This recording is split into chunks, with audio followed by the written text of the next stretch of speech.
Once upon a time, in a village called Anyocha, lived a good and wealthy man called Ude. Ude was a dealer on palm oil, and he was known all over Anyocha to have the best palm oil around. He had a beautiful wife called Beatrice and a young son called Ugo. Life was good for Ude and his family. Because his business was doing well, he had a beautiful wife and a son, and he was expecting another child as his wife was heavily pregnant. What more could he ask for? But one day, tragedy struck in Anyocha town. Ude was involved in a fatal accident when he went to deliver some palm oil to their neighboring town, and he died on the spot. When the news got to Anyocha town, the whole village was in mourning because Ude was a very good man. He was always cheerful and helped the community in so many ways. He paid for the school fees of children of widows around and helped everyone that came to him for help. These and many more made everyone really sad at his death. One would ask, why does bad things happen to good people? Ude didn't deserve to die. Everyone was even scared for the life of his young wife, as she was heavily pregnant. Few months later, a big burial was held for Ude. Everyone in the community was there. People from both far and wide were there to pay their last respect to a good man. After Ude was buried, Anyocha never remained the same again. His memory was never forgotten because he was a very good man and he helped to almost everyone in Anyocha town. Everyone in Anyocha had benefited from Ude one way or the other. Everyone came to comfort his wife and son and vowed to always be there for them just like her husband was there for a lot of people in Anyocha town.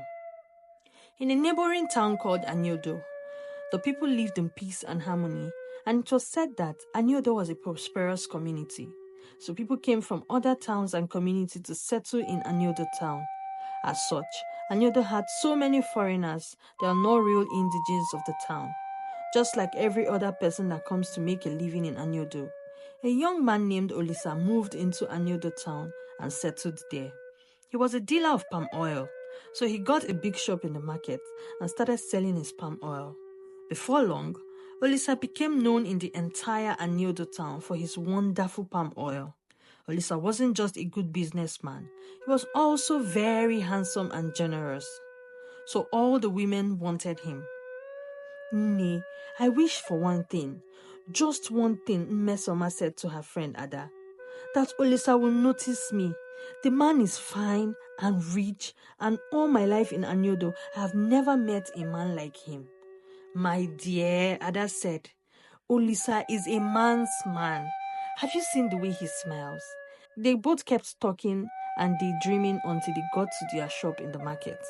These and many more are how different women of Anyodo daydream and wish they could be married to Olisa. One day, while Olisa was in his shop attending to his numerous customers, Ada came to see him and tried to help him out. After the customers have reduced, they got talking. Ada, thank you so much for helping me out today. You even left your shop, Olisa said. It's nothing, Olisa. Mmesoma is in the shop, but why can't you find one of these boys to help you out here? You have so many customers. Yes, you're right. I had one before, but he had to go home to see his family. I'll find someone soon, Olisa said. I can ask my brother to come and assist you until you find someone. After all, he just gallivants doing nothing in this village, Ada said, and they both laughed. Oh, really? That would be nice. I'll pay him, Olisa said. Thank you so much, Ada. I really appreciate this. It's fine, Olisa. Anything for you, she said with a smile. Ngwan, let me go back to my shop before I'm missed, she said and left. As time went on, Ada kept visiting Olisa's shop from time to time, helping him when she could without her friend's knowledge. So one day, while she was in Olisa's shop, gisting and laughing, Mmesoma passed by and saw her. Hey, she shouted. Ada, so this is where you are. So this is what you have been doing behind my back, coming to Olisa's shop to gist and laugh when I already told you how I feel about him. No wonder he wasn't noticing me because of you, witch. What are you saying? Please just shut up. You said you like him, and I like him too. Let the best man win, Ada said.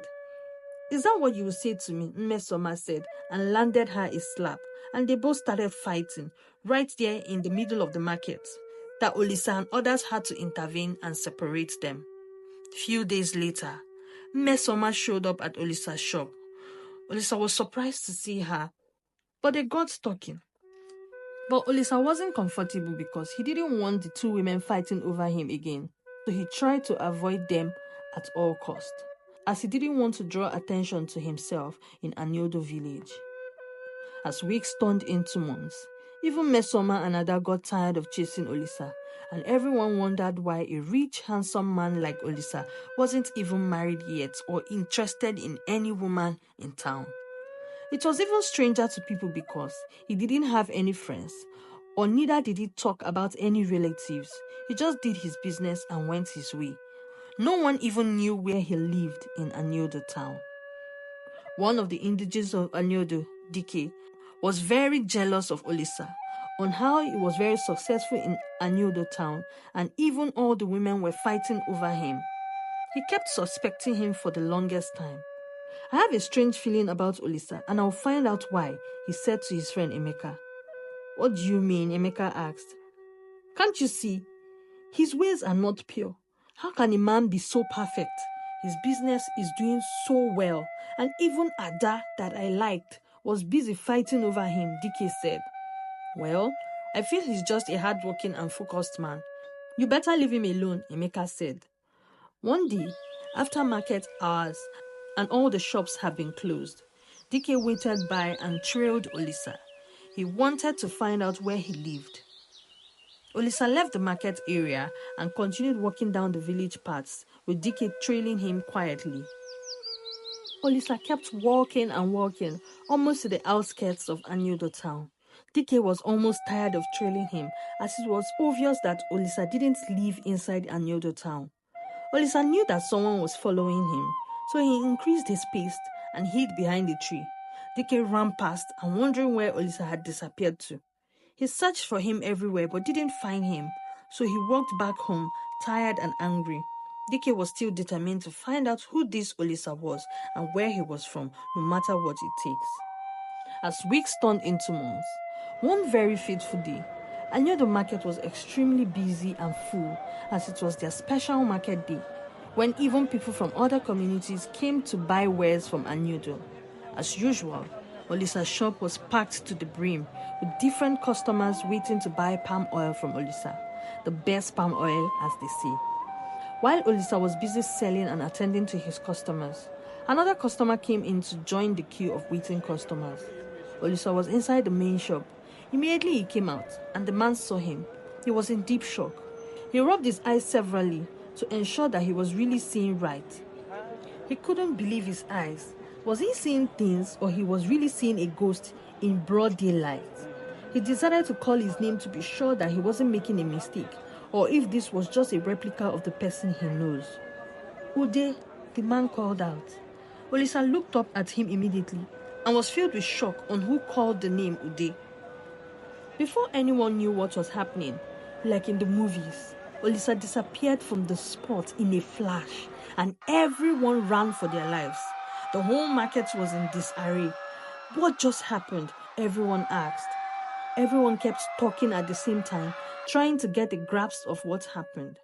After a while, people went to the man that called Olisa, Ude, before he disappeared, to find out what was going on. And he was still in shock of the event that just happened. My name is Annie, and I'm from Aniocha town, the neighboring village. I had a younger brother, Ude, who was a successful palm oil dealer in Aniocha town, but he died in a fatal accident 2 years ago. I came into Anyodo today to get some wares and decided to buy some palm oil for my wife and sister-in-law from the popular Olisa everyone has been hearing about. To my surprise, when I got here, Olisa, as you know him, is my late brother Ude, who died 2 years ago and has been buried. Everyone gasped and shouted. So you have been living with a ghost for the past 2 years?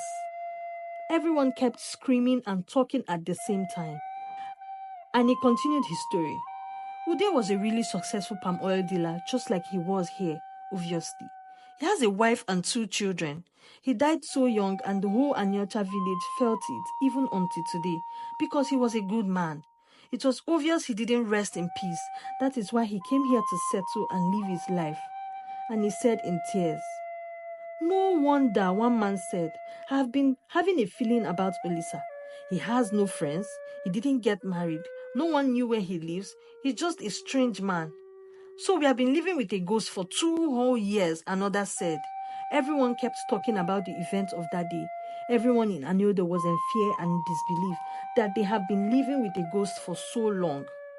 Ada and Mesoma hugged each other tightly and thanked God that neither of them ended up marrying a ghost. From that day on in Anyodo, when a new foreigner comes to settle, Anyodo people get skeptical for a while. It was never like before, because everyone kept suspecting any stranger that comes to settle in Anyodo town. It all goes to tell us that not everyone we see in the society is normal. Be mindful of how you relate or treat people. Do not go and threaten people anyhow because you don't know who anyone is. Have you ever heard the tales of ghosts, or have you ever experienced or seen a ghost before? Let us know in the comments. Thank you so much for watching. Please like, share, and subscribe, and see you in my next one. Bye.